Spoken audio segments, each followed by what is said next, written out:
স্পেনে নিযুক্ত বাংলাদেশি রাষ্ট্রদূত সাইফুল আমিন খানের বিরুদ্ধে বিভিন্ন দুর্নীতি, অনিয়ম ও আদম ব্যবসার অজুহাত দেখিয়ে গোটা স্পেনে বসবাসরত বাংলাদেশিরা আন্দোলনে নেমেছে।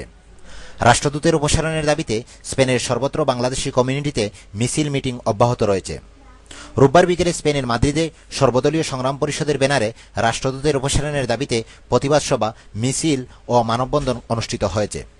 এ সময় বক্তব্য রাখেন কমিউনিটি নেতা তালাত মাহমুদ উজ্জ্বল, আব্দুল কাইয়ুম, জাকির হোসেন, শাকিল খান পান্না, শাহানুর রহমান, আবদুল্লাহ আল মামুন, জহির চৌধুরী, আব্দুল মালেক, রফিকুল ইসলাম ভূঁইয়া প্রমুখ।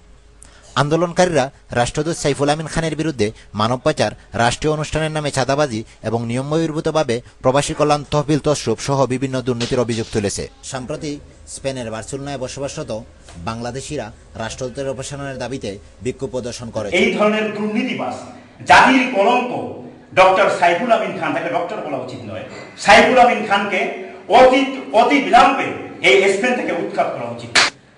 আমি নিন্দা জানাচ্ছি, তীব্র প্রতিবাদ করছি এই দুর্নীতিবাজ সাইফুল আমিনের বিরুদ্ধে। আদম ব্যাপারী সাইফুল আমিনের অপসারণ চাই।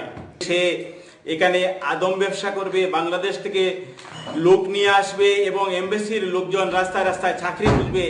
সেটা আমাদের বাঙালি জাতির জন্য, আমাদের মাদ্রিদে বাঙালি কমিউনিটির জন্য একটা কলঙ্ক। আর এই কলঙ্কের জন্য দায়ী সাইফুল আমিন।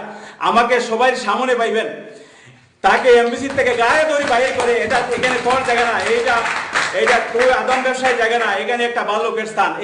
বাংলাদেশের সংস্কৃতি, কৃষ্টি, জ্ঞান ধারণা, বাংলার স্বাধীনতা অপসংস্কৃতির বিরুদ্ধে আমার বাংলাদেশের সংস্কৃতিকে উনি বিলীন করে দিয়েছে।